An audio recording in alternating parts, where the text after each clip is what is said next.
Reports from some websites misquoting, mistranslating, and misinterpreting a Hebrew statement issued by Amnesty International Israel on the Pegasus Project and its leaked database have been seized upon by the Modi government in an attempt to discredit the allegation that an official agency in India might have been snooping on journalists and opposition politicians.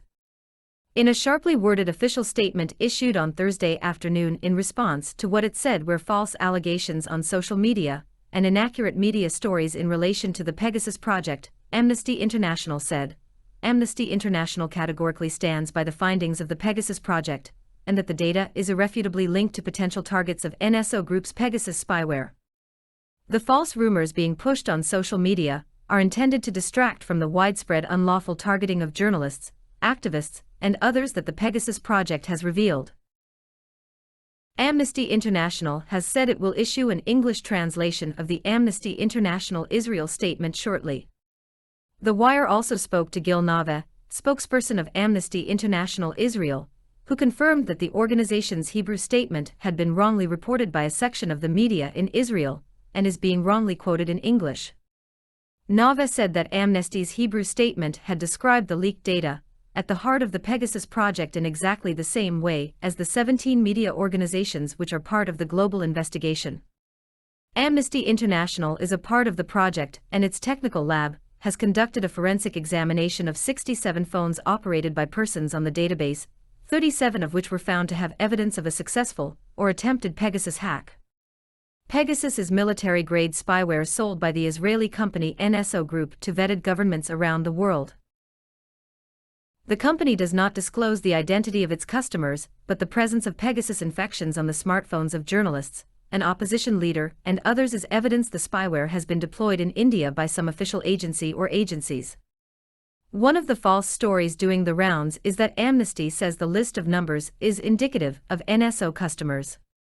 Nave told The Wire this is a mistranslation, and that what he had said in his statement is that this is a list of numbers that the company's customers have expressed interest in, which includes journalists and human rights activists, political rivals, lawyers, and so on.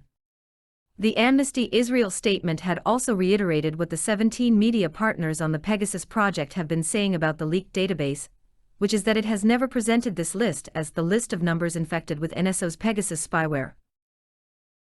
It said that while some media outlets around the world may have done so, Amnesty, and the journalists involved in the investigation, made it clear from the outset in very clear language that this was a list of numbers marked or targeted as numbers of interest for NSO's customers, who are various regimes in the world.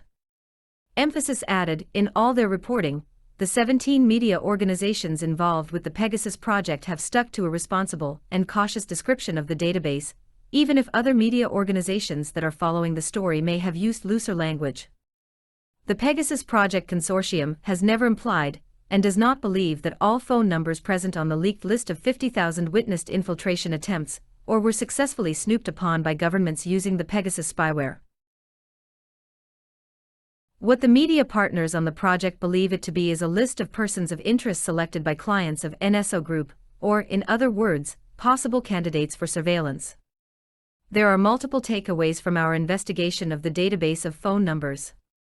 First, among those that were verified and identified by media partners, a majority of them fall in countries in which experts have in the past identified Pegasus infections and the active functioning of a Pegasus operator.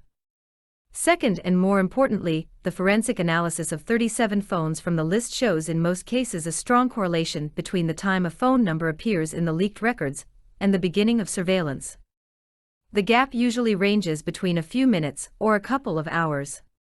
In some cases, including forensic tests conducted for 2 India numbers, the time between a number appearing on the list and the successful detection of a trace of Pegasus infection is just seconds. Third, some of the persons notified by WhatsApp in 2019 about a Pegasus attack on their phones also appear in the leaked database, with date and time stamps which match the period that WhatsApp identified.